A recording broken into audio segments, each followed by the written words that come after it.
कैसे हो आप सब? एक बार फिर से आप सभी का स्वागत है मेरा दूरदर्शन मेरा विद्यालय में। मैं आशा करता हूं कि आपको जो घर पर विद्यालय का अनुभव मिल रहा है आप उसे बहुत एंजॉय कर रहे होंगे और एंजॉयमेंट के साथ साथ आपकी पढ़ाई भी हो रही होगी। आप सभी ने अपना कॉपी और कलम तो ले ही लिया होगा, तो आइए देखते हैं आज के एपिसोड में हम क्या पढ़ेंगे। आज के एपिसोड की शुरुआत भी हम कक्षा 9वीं के पढ़ाई से करेंगे, जिसमें हम विज्ञान के पाठ बल तथा गति के नियम को जानेंगे और सामाजिक विज्ञान में संविधान निर्माण पाठ को शुरुआत करेंगे। बच्चों, कक्षा 9 की पढ़ाई पूरी हो जाने के बाद हम कक्षा 10 की ओर प्रस्थान करेंगे और कक्षा 10 में गणित में 2 चरों वाले रैखिक समीकरण के युग्म यानी कि pair of linear equations in 2 variables को पढ़ेंगे और सबसे आखिरी में हम सामाजिक विज्ञान के पाठ वन एवं वन्य प्राणी के बारे में पढ़ेंगे। तो आइए शुरू करते हैं आज के एपिसोड को।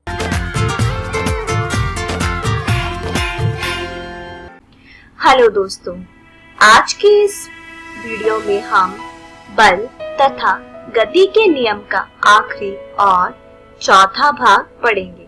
दोस्तों, इस वीडियो में हम देखेंगे कि गति का तीसरा नियम क्या कहता है, जिसके बाद हम देखेंगे कि संवेग का संरक्षण कैसे होता है। तो चलिए दोस्तों शुरू करते हैं। दोस्तों, जैसा कि हमने अपने पिछली वीडियो में पढ़ा था, गति का दूसरा नियम क्या कहता है, जिसके अनुसार हमें यह पता चला था कि किसी वस्तु के संवेग के परिवर्तन की दर उस पर लगने वाले असंतुलित बल की दिशा में बल के समानुपातिक होती है।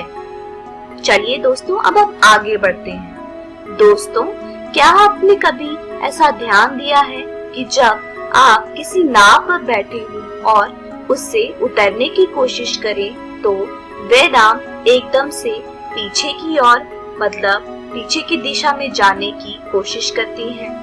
और दोस्तों, क्या कभी आपने ऐसा सोचा है कि जब आप गेंद के साथ खेल रहे हो तो वह गेंद एकदम जमीन पर जाकर ही आपके पास वापस आ जाती है।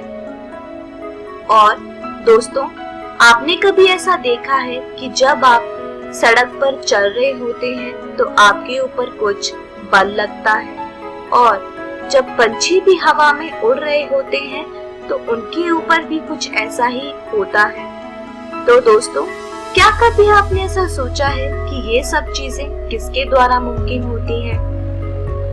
दोस्तों, ये सब चीजें न्यूटन के गति के तीसरे नियम के द्वारा ही मुमकिन होती हैं। तो दोस्तों, गति का पहला नियम तो हम पढ़ चुके हैं, जिसके अनुसार हमें पता है कि प्रत्येक वस्तु अपनी स्थिर अवस्था या सरल रेखा में एक समान गति की अवस्था में ही बना रहता है जब तक उस पर कोई भी भारी बल कार्यरत ना हो। और गति का दूसरे नियम के अनुसार हमें पता है कि संवेग बराबर है द्रव्यमान गुना वेग के। गति के पहले नियम और दूसरे नियम के द्वारा हम बल का सूत्र अच्छे से और आसानी से निकाल सकते हैं, परंतु गति के तीसरे लॉ में हमें ये बताया जाता है कि प्रत्येक प्रतिक्रिया के लिए हमेशा एक समान और विपरीत प्रतिक्रिया होती है।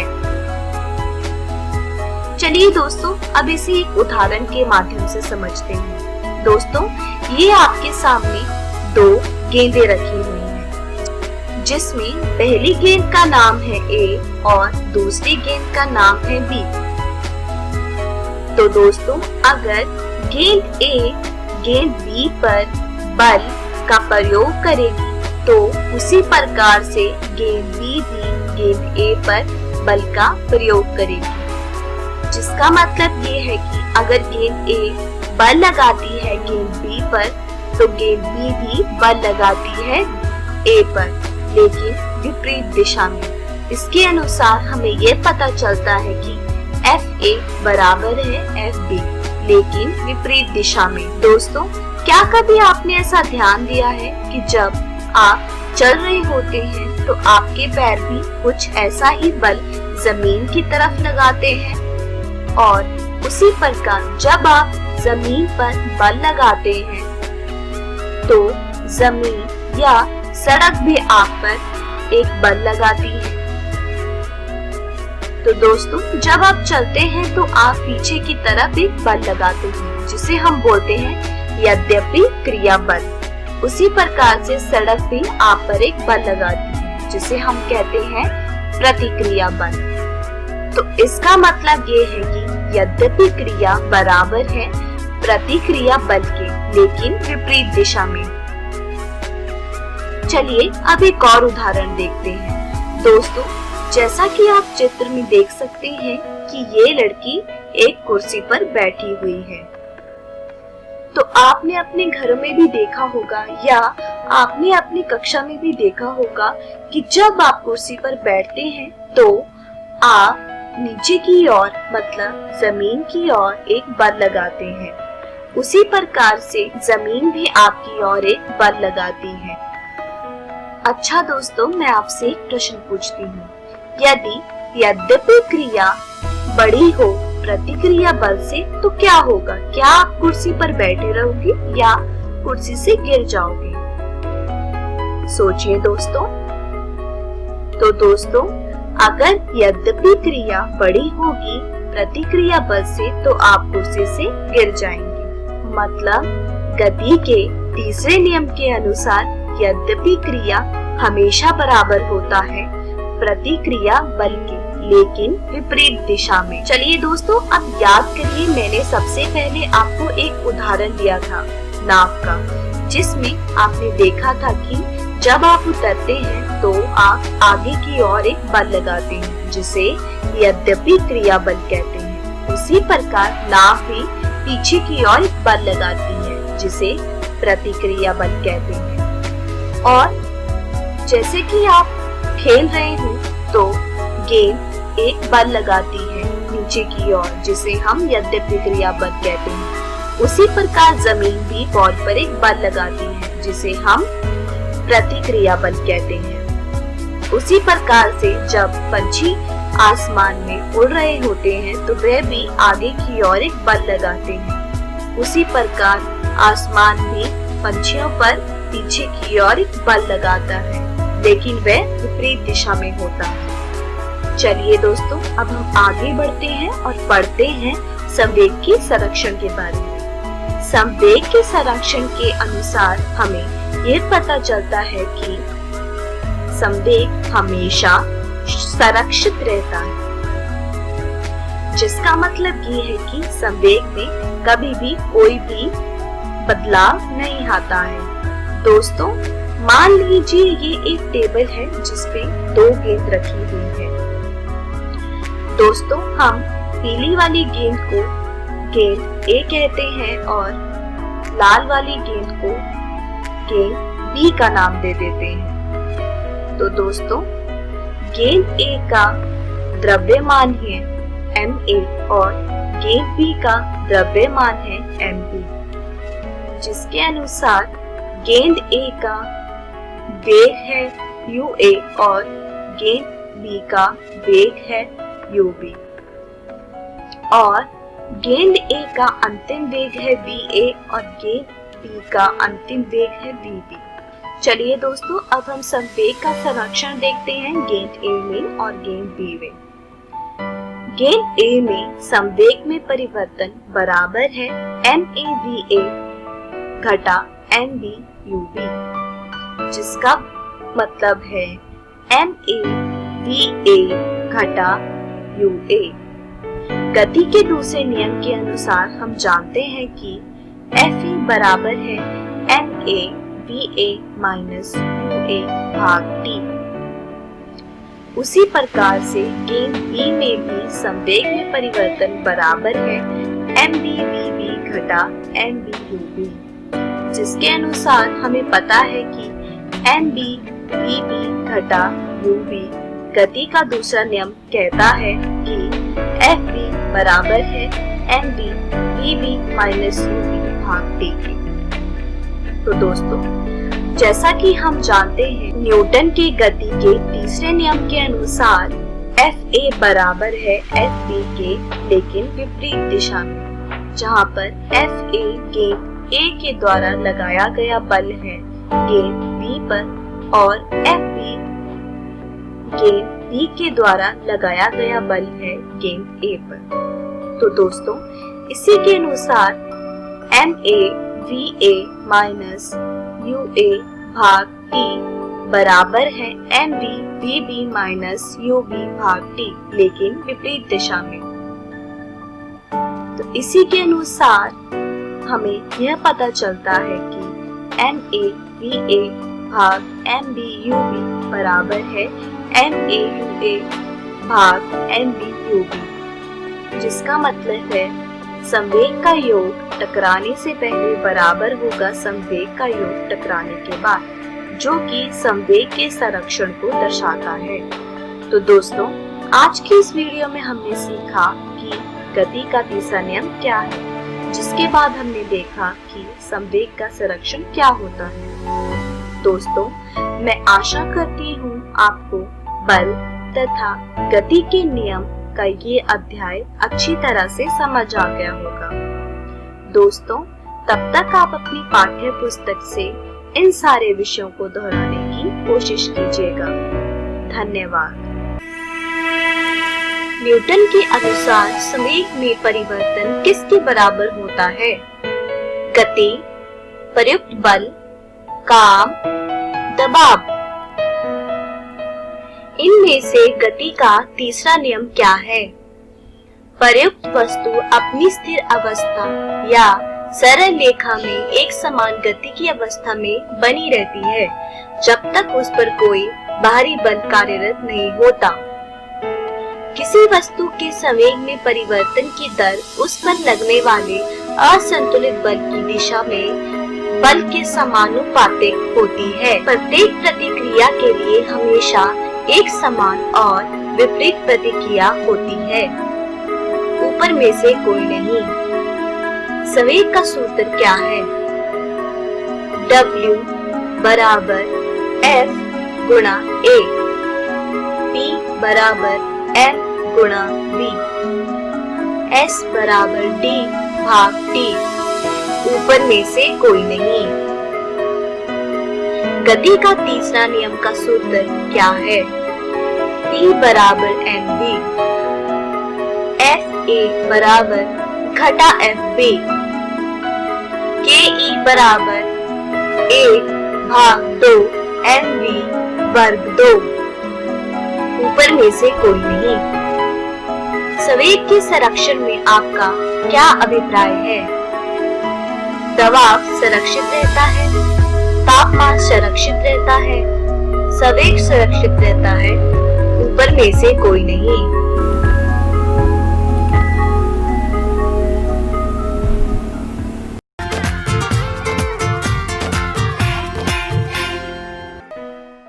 हेलो दोस्तों, आइए शुरुआत करते हैं आपके राजनीति शास्त्र के पाठ 3 की। दोस्तों, आज इस वीडियो में हम संविधान की रचना एवं मूल्य पाठ के भाग 1 को करेंगे।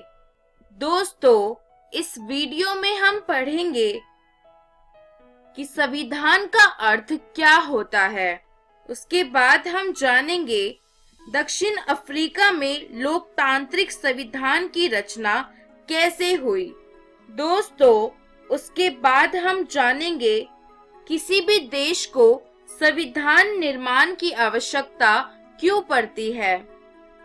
चलिए दोस्तों, जानते हैं संविधान का अर्थ क्या होता है।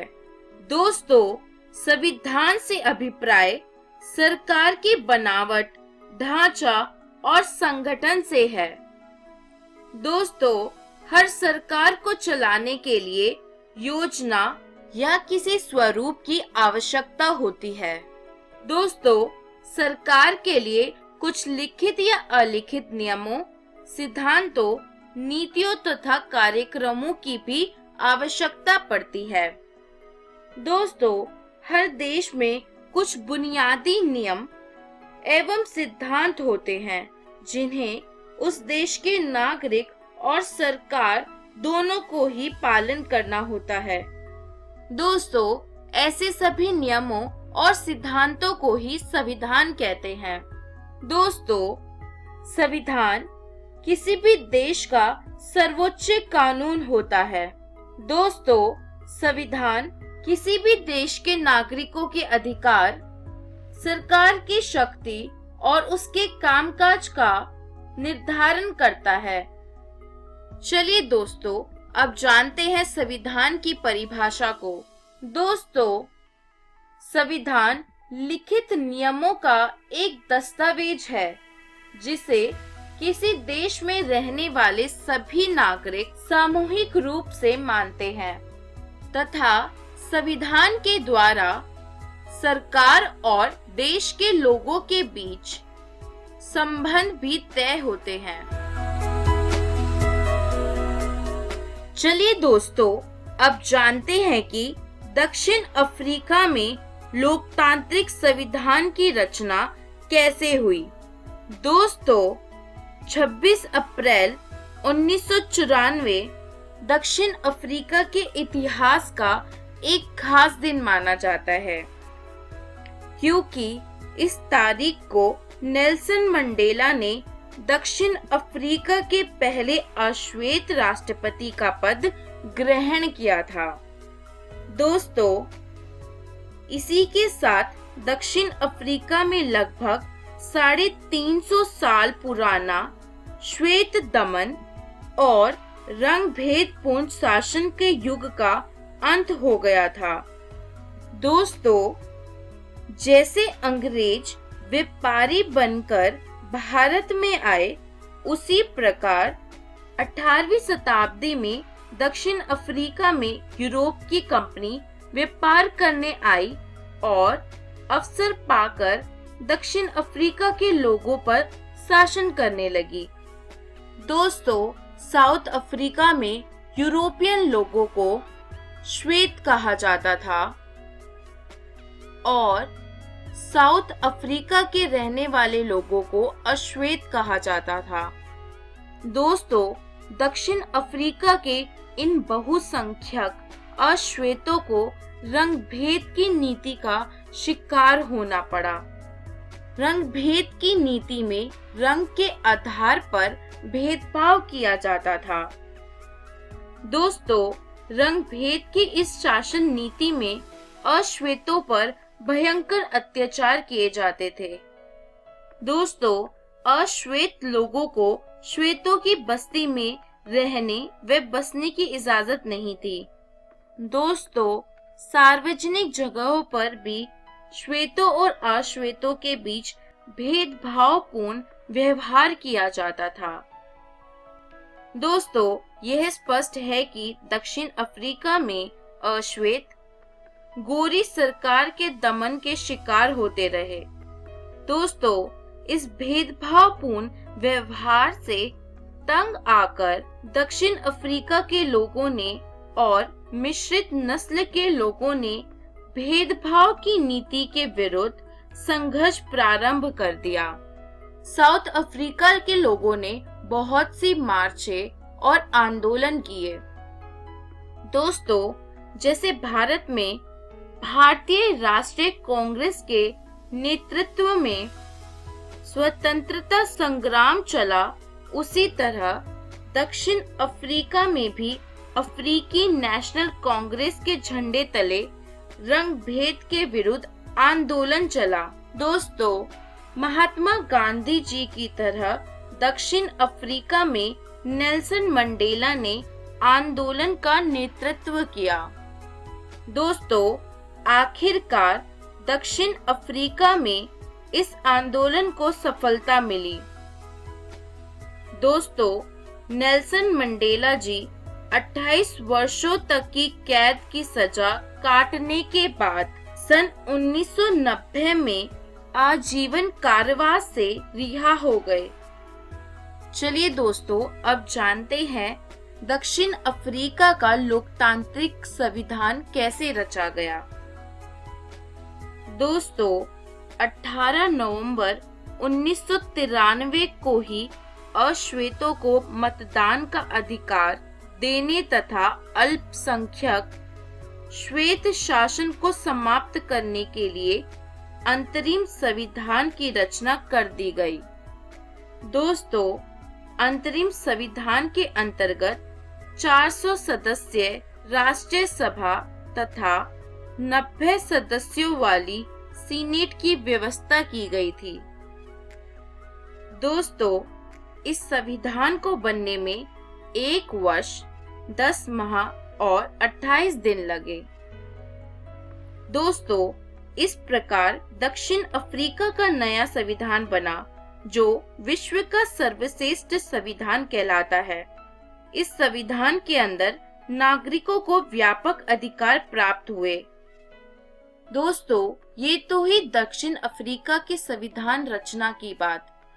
लेकिन दोस्तों, अब यह जानने की कोशिश करते हैं कि संविधान निर्माण की आवश्यकता किसी भी देश को क्यों होती है।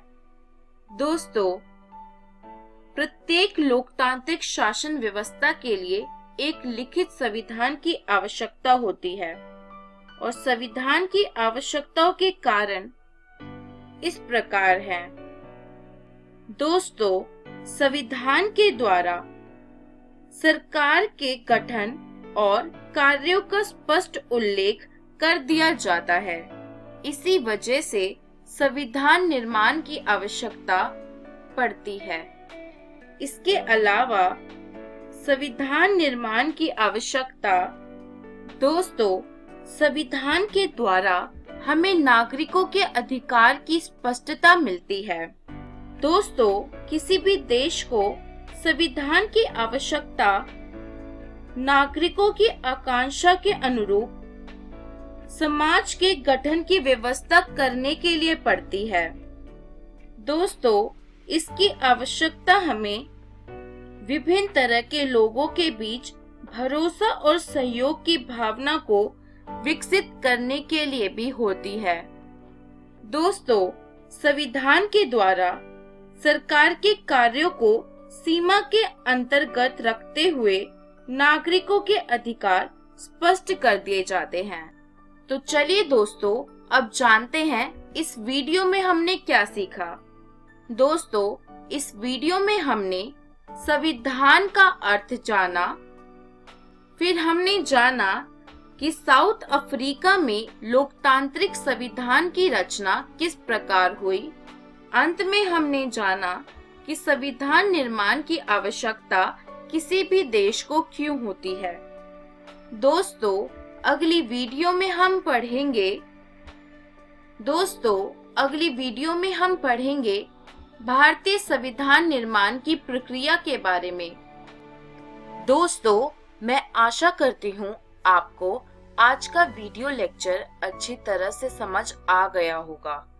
दोस्तों, इस पाठ को अच्छे से समझने के लिए अपनी पाठ्य पुस्तक राजनीतिक शास्त्र से इस पाठ को अवश्य पढ़ें। हेलो दोस्तों, चलिए संविधान की रचना एवं मूल्य भाग 1 के डेली टेस्ट को करते हैं। दोस्तों, पहला प्रश्न है, संविधान क्या है? जिसका पहला ऑप्शन है किसी देश की सरकार की बनावट, संगठन एवं ढांचे की रूपरेखा। दूसरा विकल्प है सरकार संचालन की योजना और सरकार के स्वरूप की अभिव्यक्ति। तीसरा विकल्प है लिखित, अलिखित नियमों, सिद्धांतों, नीतियों एवं कार्यक्रमों का संग्रह, या फिर उपरोक्त सभी। दोस्तों, दूसरा प्रश्न है, इनमें से गलत कथन की पहचान करें। संविधान लिखित और निर्मित होता है। दूसरा कथन है, संविधान अलिखित और विकसित भी हो सकता है। तीसरा कथन है, सरकार संविधान के ऊपर होती है। और चौथा कथन है, संविधान देश का सर्वोच्च कानून है। तीसरा प्रश्न है, दक्षिण अफ्रीका के पहले अश्वेत राष्ट्रपति कौन बने? जिसके ऑप्शन इस प्रकार है। A de Klerk, B Nelson Mandela, C Robert Mugabe या डी इनमें से कोई नहीं। चौथा प्रश्न है, नेल्सन मंडेला जेल से कब मुक्त हुए, जिसके ऑप्शन इस प्रकार हैं। ए 1990 में, बी 1991 में, सी 1992 में या डी 1993 में।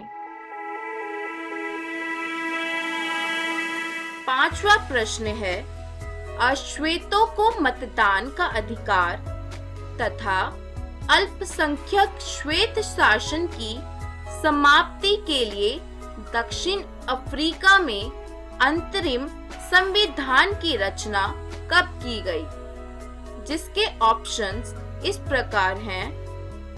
ए 18 नवंबर 1993, बी 18 नवंबर 1994, सी 18 नवंबर 1996 और डी 18 नवंबर 1998।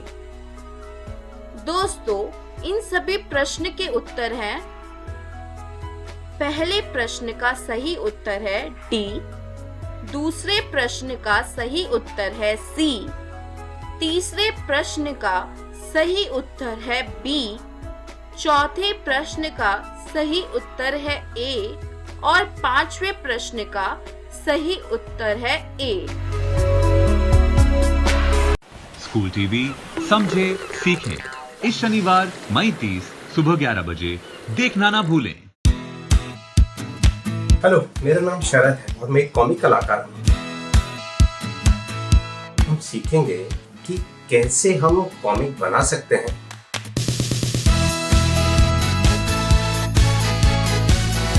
ये बहुत बड़ा, मायावी और बहुत मनोरंजक एक संसार है। स्कूल टीवी समझे सीखे इस शनिवार मई 30 सुबह 11 बजे देखना ना भूलें।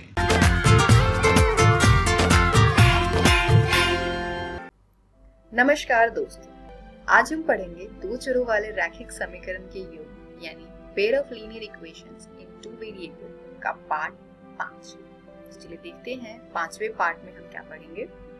एक रैखिक समीकरण युग्म को हल करने की बीजगणितीय विधि, जिसमें हम आज पढ़ेंगे वज्र गुणन विधि। इसको इंग्लिश में क्रॉस मल्टीप्लिकेशन मेथड कहते हैं। तो चलिए शुरू करते हैं आज का टॉपिक। हमारे पास दो इक्वेशंस यानी दो समीकरण दिए होंगे। a1x plus b1y plus c1 बराबर 0, a2x plus b2y plus c2 बराबर 0, जिसमें इसके गुणांक है a1, a2, b1, b2, c1 तथा c2।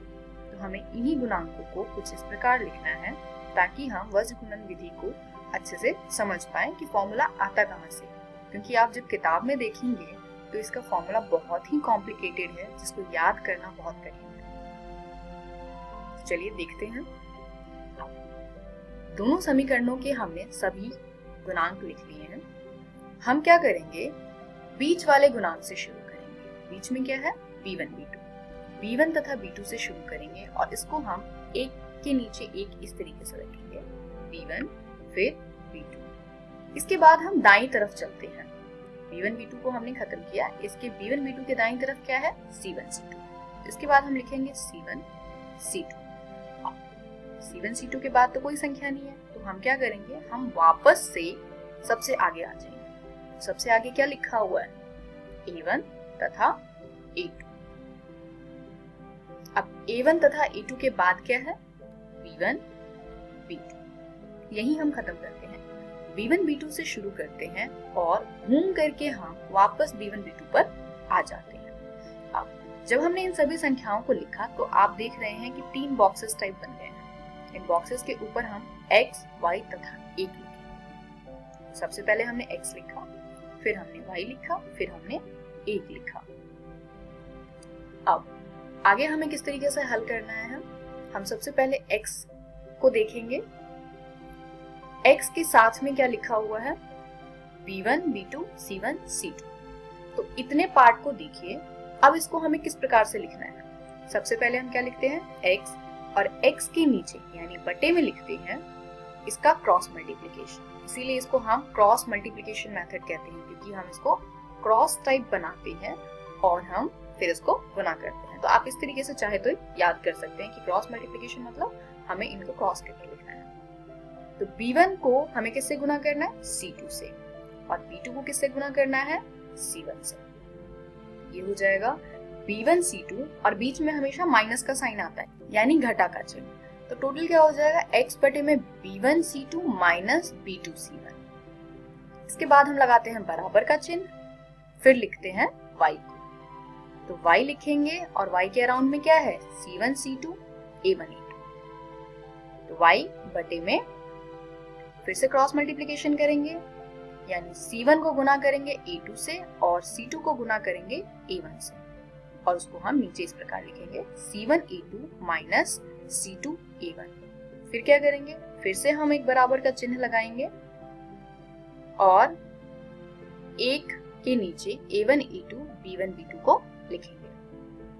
तो यहाँ हमने बराबर का चिन्ह लगाया, फिर हम एक लिखेंगे और उसके नीचे क्या है, a1 a2 b1 b2, उसको हम क्रॉस मल्टीप्लाई करेंगे और लिखेंगे।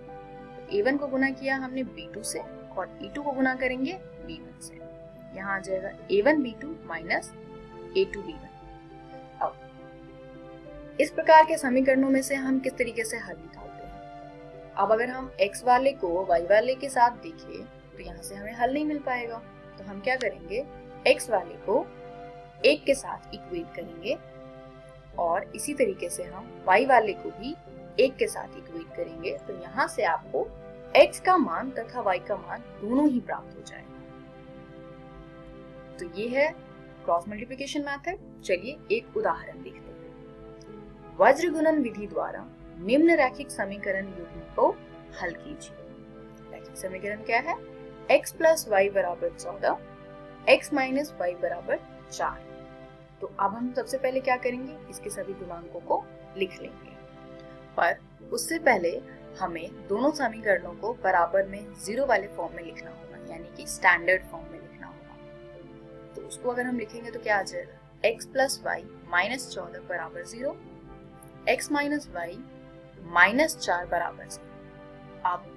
अब हम इसके कोफिशिएंट्स को कंपेयर करेंगे, यानी इसके कोफिशिएंट्स निकालने के लिए हम इन समीकरणों को कंपेयर करेंगे। a1x plus b1y plus c1 बराबर 0, a2x plus b2y plus c2 बराबर 0 से। तो इस प्रकार हमें क्या होगा, a1 बराबर 1, a2 बराबर 1, b1 बराबर 1, b2 बराबर माइनस 8, c1 बराबर माइनस 14 तथा c2 बराबर माइनस का 4। अब हम b1 b2 से शुरू करेंगे। तो b1 का मान क्या है, 1, b2 का मान है माइनस 1, फिर क्या लिखना होता है, c1 c2। c1 का मान है माइनस 14, c2 का मान है माइनस 4। इसके बाद क्या लिखते हैं हम, a1 a2। a1 का मान भी है 1 और a2 का मान भी है 1। इसके बाद हम क्या लिखते हैं, फिर से b1 तथा b2। ये आ जाएगा 1 तथा b2 का मान माइनस 1। फिर क्या करते हैं हम, फिर x, y और 1 को लिखते हैं। तो यहाँ आ जाएगा x, फिर y, फिर 1। अब हम इसको हल करेंगे। x, y और 1 के नीचे जिस तरीके से हमने फॉर्मूला करते टाइम पर देखा था, उस प्रकार से इसको हम हल करेंगे। तो x और x के अराउंड क्या है, 1, माइनस 1, माइनस 14 और माइनस 4।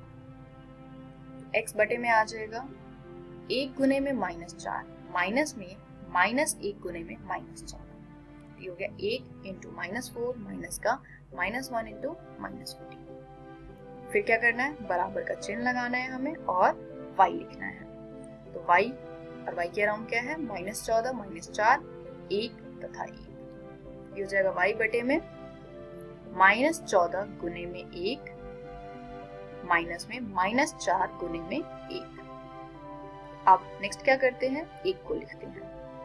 और 1 के अराउंड है 1 1 1 और -1, तो हो जाएगा बराबर 1 बटे में 1 गुने में -1 माइनस 1 गुने में 1। अब x को हम कंपेयर करेंगे 1 वाले टर्म से और y को भी कंपेयर करेंगे हम 1 वाले टर्म से। तो यहाँ पर अगर हम इसको आगे सिंप्लीफाई करें यानी सरल करें तो यह आ जाएगा x बटे में -4 -14 बराबर में y बटे में -14 प्लस का 4 बराबर में 1 बटे में -1 -1। अब इसको अगर हम आगे फिर से हल करें यानी और सरल करें तो क्या मिलेगा, x बटे में -4 -14 क्या हो जाएगा -18 बराबर में y बटे में -14 प्लस 4 क्या हो जाएगा -10 बराबर में 1 बटे में -1 1 जुड़ करके -2 हो जाएगा। अब हम x को कंपेयर करेंगे 1 से, तो यहाँ हमें मिलेगा x बटे में -18 बराबर में 1 बटे 2, जिसको अगर हम हल करें तो x बराबर आ जाएगा -18 बटे 2 यानी x का मान आ गया 9। अब y को अगर हम इक्वेट करें 1 वाले टर्म से तो यह आ जाएगा y बटे में -10 बराबर 1 बटे -2 यानी y बराबर -10 बटे -2, जिसको काटने पर हमें क्या मिलेगा 5। इस प्रकार हमें पता चला कि x का मान है 9 और y का मान है 5। इस वीडियो में हमने सीखा रैखिक समीकरण युग्म को हल करने की बीजगणितीय विधि यानी वज्र गुणन विधि, इसको इंग्लिश में क्रॉस मल्टीप्लिकेशन मेथड कहते हैं। एक बार फिर से देख लेते हैं फॉर्मूला क्या है। इसको आप लोग अपनी नोटबुक में नोट डाउन कर लीजिए। x बटे में होता है b1c2 माइनस b2c1 बराबर y बटे होता है c1a2 माइनस c2a1 बराबर में 1 बटे में होता है a1b2 माइनस a2b1। अगली वीडियो में हम कुछ प्रैक्टिस क्वेश्चंस करेंगे। तो इसी के साथ चैप्टर की सारी कॉन्सेप्ट वीडियो खत्म हो गई है, तो शुरू करेंगे हम नेक्स्ट वीडियो में कुछ एक्स्ट्रा क्वेश्चंस। 2 चरों वाले रैखिक समीकरण के युग्म डेली टेस्ट 5। प्रश्न 1, वज्र गुणन विधि द्वारा निम्न रैखिक समीकरण युग्म x प्लस वाई बराबर 16 तथा x माइनस वाई बराबर 10 को हल कीजिए। ऑप्शंस हैं, पहला x बराबर 13 y बराबर 3, दूसरा x बराबर -13 y बराबर -3, तीसरा x बराबर 16 y बराबर 10, चौथा x बराबर 2 y बराबर 8। प्रश्न 2, वज्र गुणन विधि द्वारा निम्न रैखिक समीकरण युग्म x प्लस 2y बराबर 14 तथा 2x माइनस y बराबर 3 को हल कीजिए। ऑप्शंस हैं, पहला x बराबर 4 y बराबर -5, दूसरा x बराबर -4 y बराबर -5, तीसरा x बराबर 4 y बराबर 5 तथा चौथा x बराबर 12 y बराबर 8। प्रश्न 3, वज्र गुणन विधि द्वारा निम्न रैखिक समीकरण युग्म 3x प्लस 2y बराबर 5 तथा 9x प्लस 6y बराबर 15 को हल कीजिए। ऑप्शंस हैं, पहला x बराबर 3 y बराबर 2, दूसरा x बराबर -5 y बराबर -7, तीसरा ऑप्शन अपरिमित रूप से अनेक हल तथा चौथा ऑप्शन कोई हल नहीं। प्रश्न 4, वज्र गुणन विधि द्वारा निम्न रैखिक समीकरण युग्म 2x प्लस y बराबर 14 तथा 6x प्लस 3y बराबर 5 को हल कीजिए।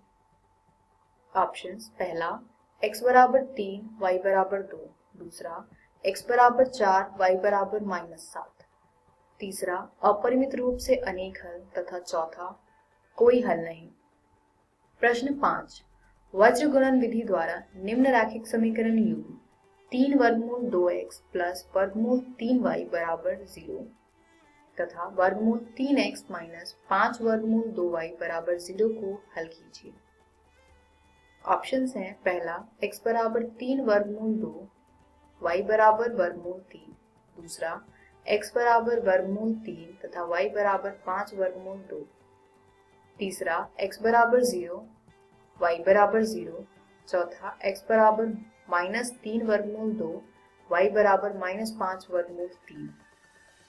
सही उत्तर है पहले का A, दूसरे का C, तीसरे का C, चौथे का D, पांचवे का C।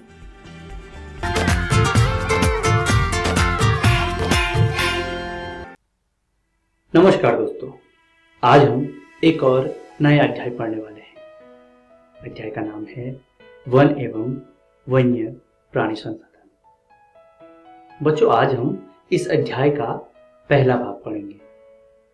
इस अध्याय को पढ़ने से पहले देख लेते हैं आज की इस वीडियो में हम क्या क्या पढ़ने वाले हैं। आज हम वन और वन्य प्राणी, वन और वन्य जीव संसाधनों के प्रकार, प्रशासकीय दृष्टि से वनों का वर्गीकरण तथा वन और वन्य जीवों का ह्रास इत्यादि बिंदुओं पर चर्चा करेंगे। तो चलिए शुरू करते हैं आज का अध्याय। वन और वन्य प्राणी मानव जीवन के प्रमुख हमसफर हैं। वन पृथ्वी के लिए सुरक्षा कवच जैसा है। यह केवल एक संसाधन ही नहीं बल्कि पारिस्थितिक तंत्र के निर्माण में महत्वपूर्ण घटक है। हमारा इनसे अर्थात इन वन और वन्य प्राणियों से अटूट संबंध है। वास्तव में वन प्रकृति का एक अमूल्य उपहार है। वन उस बड़े भूभाग को कहते हैं जो पेड़ पौधों और झाड़ियों के द्वारा आच्छादित होते हैं। वे वन जो स्वतः विकसित होते हैं उन्हें प्राकृतिक वन कहा जाता है तथा जो वन मानव द्वारा विकसित किए जाते हैं वे मानव निर्मित वन कहलाते हैं। इन्हें वानिकी भी कहा जाता है। वन जैव विविधताओं का आवास होता है। बच्चों, सृष्टि के आरंभ से ही मानव इसके आंचल में पोषित होता रहा है। वन एवं वन्य प्राणी मानव के लिए प्रतिस्थापित होने वाला संसाधन है। यह इस जीवमंडल में सभी जीवों को संतुलित स्थिति में जीने के लिए अथवा संतुलित पारिस्थितिकी तंत्र के निर्माण में सर्वाधिक योगदान देता है, क्योंकि सभी जीवों के लिए खाद्य ऊर्जा का प्रारंभिक स्रोत वनस्पति ही है। भारत में वन एक महत्वपूर्ण संसाधन है। यहाँ के लोग आरंभ से ही वन प्रिय रहे हैं, जिसका प्रमाण हमें धार्मिक ग्रंथों तथा लोक कथाओं में भी देखने को मिलता है। किंतु वर्तमान समय में विकास की दौड़ में हमने अपने अतीत के सभी गौरवशाली परंपराओं को नकार दिया। हम वन और वन्य प्राणियों के महत्व को नहीं समझ पा रहे हैं और तेजी से इन संसाधनों का विलोपन करते जा रहे हैं। चलिए दोस्तों, अब वन और वन्य जीव संसाधनों के प्रकार जानते हैं। वन विस्तार के नजरिए से भारत विश्व का 10वां देश है। यहाँ करीब 68 करोड़ हेक्टेयर भूमि पर वन का विस्तार है। इसके अलावा रूस में 809 करोड़ हेक्टेयर वन क्षेत्र है, जो कि विश्व में प्रथम है। बच्चों, FAO food and agriculture organisation की रिपोर्ट के अनुसार वर्ष 1948 में विश्व में 4 अरब हेक्टेयर वन क्षेत्र था, जो कि 1963 में घटकर 3.8 अरब हेक्टेयर हो गया। लेकिन 2005 तक फिर इसमें सुधार आया और यह 3.95 अरब हेक्टेयर हो गया। इसी तरह भारत के उपग्रह ली स्थिति की 10वीं रिपोर्ट 2005 के अनुसार देश में कुल 67.71 करोड़ हेक्टेयर वन क्षेत्र है, जो कि देश के कुल भौगोलिक क्षेत्र का 20.60% है। वृक्षों के घनत्व के आधार पर वनों को 5 भागों में रखा जा सकता है। पहला है अत्यंत सघन वन। भारत में इस प्रकार के वनों का विस्तार 54.6 लाख हेक्टेयर भूमि पर है, जो कुल भौगोलिक क्षेत्र का 1.66% है। असम और सिक्किम को छोड़कर सभी पूर्वोत्तर राज्य इस वर्ग में आते हैं। इन क्षेत्रों में वनों का घनत्व 75% से अधिक है। अगला है सघन वन। ये वन 73.60 लाख हेक्टेयर भूमि में फैले हुए हैं, जो कि कुल भौगोलिक क्षेत्र का 3% है। हिमाचल प्रदेश, सिक्किम, मध्य प्रदेश, जम्मू कश्मीर, महाराष्ट्र और उत्तराखंड के पहाड़ी क्षेत्रों में इस प्रकार के वनों का विस्तार है। यहाँ पर वनों का घनत्व 62.99% है। अगले वन है खुले वन। 2.59 करोड़ हेक्टेयर भूमि पर इस वर्ग के वनों का विस्तार है। यह कुल भौगोलिक क्षेत्र का 7.2% है। कर्नाटक, तमिलनाडु, केरल, आंध्र प्रदेश तथा उड़ीसा और असम के 16 आदिवासी जिलों में इस प्रकार के वन पाए जाते हैं। असम के आदिवासी जिलों में वृक्षों का घनत्व 23.89% है। अगला है झाड़ियां एवं अन्य वन। राजस्थान का मरुस्थलीय क्षेत्र और अर्ध शुष्क क्षेत्रों में इस प्रकार के वन पाए जाते हैं। पंजाब, हरियाणा, उत्तर प्रदेश, बिहार और पश्चिमी बंगाल के मैदानी भागों में वृक्षों का घनत्व 10% से भी कम है, इसलिए इन क्षेत्रों को भी इसी वर्ग में रखा जाता है। इसके अंतर्गत 2.45 करोड़ हेक्टेयर भूमि आती है, जो कि कुल भौगोलिक क्षेत्र का 8.68% है। अगले वनों के रूप में मैंग्रोव वन प्रसिद्ध है। विश्व के तटीय वन क्षेत्र का मात्र 5% क्षेत्र अर्थात 4,500 किलोमीटर क्षेत्र ही भारत में है, जो समुद्र तटीय राज्यों में फैला हुआ है। इसमें आधा क्षेत्र पश्चिम बंगाल के सुंदरवन में है। इसके बाद गुजरात और अंडमान निकोबार द्वीप समूह आते हैं। देश के कुल भौगोलिक क्षेत्र का मात्र 0.14% क्षेत्र ही मैंग्रोव वन है। प्रशासकीय दृष्टि से भी वनों को अलग अलग भागों में बांटा गया है। सबसे पहले बात करते हैं आरक्षित वनों की। जो वन जलवायु की दृष्टि से महत्वपूर्ण होते हैं, उन्हें आरक्षित वन कहते हैं। इनमें न तो लकड़ियां काटी जा सकती हैं और न ही कोई पशुचारण होता है। बाढ़ नियंत्रण, भूमि संरक्षण, मरुस्थल प्रसार को रोकने तथा जलवायु नियमित रहने हेतु इसकी आवश्यकता होती है। वन एवं वन्य जीवों के संरक्षण के लिए आरक्षित वनों को सबसे अधिक मूल्यवान माना जाता है। देश में आधे से अधिक वन क्षेत्र आरक्षित वन क्षेत्र घोषित किए गए हैं। अगला है रक्षित वन। इस वन क्षेत्र में विशेष नियमों के अधीन पशुओं को चराने और सीमित रूप में लकड़ी काटने की सुविधा दी जाती है। वनों के अत्यधिक नष्ट होने से बचाने के लिए इसकी सुरक्षा भी की जाती है। वन विभाग के अनुसार कुल वन क्षेत्र का लगभग 1/3 हिस्सा यानी कि 29% रक्षित वन है। अगला है अवर्गीकृत वन। से सभी प्रकार के वन और बंजर भूमि जो कि सरकार, व्यक्तियों और समुदायों के स्वामित्व में होते हैं, इन्हें अवर्गीकृत वनों के अंतर्गत रखा जाता है। इस प्रकार के वनों में लकड़ी काटने और पशुओं को चराने पर सरकार की ओर से कोई प्रतिबंध नहीं है। सरकार इसके लिए शुल्क भी लेती है। कुल वन क्षेत्र का लगभग 17% अवर्गीकृत वन है। बच्चों, बिहार विभाजन के बाद वन विस्तार में बिहार राज्य दयनीय स्थिति में आ गया, क्योंकि वर्तमान बिहार में अधिकतर भूमि कृषि योग्य है। मात्र 6,764.14 हेक्टेयर भूमि में ही वन क्षेत्र बच गया है। इसके अलावा बिहार के 38 जिलों में से 17 जिलों से वन क्षेत्र समाप्त हो गया। कुछ जिलों में वनों की स्थिति थोड़ा बेहतर है, तो कहीं पर सिर्फ झाड़ झुरमुट ही बच गए हैं। आइए बात करते हैं वन और वन्य जीवों के ह्रास के बारे में। बच्चों, वन संपदाओं का ह्रास उपनिवेश काल से ही शुरू हो गया था, क्योंकि अंग्रेजों ने प्रशासनिक एवं व्यापारिक उद्देश्य से रेल मार्गों और सड़क मार्गों का विकास किया, जिसके कारण वनों का विदोहन होने लगा। लेकिन आजादी के बाद से वन एवं वन्य जीवों पर लगातार आक्रमण होने लगा। दरअसल विकास के नाम पर वनों का विनाश होना शुरू हुआ।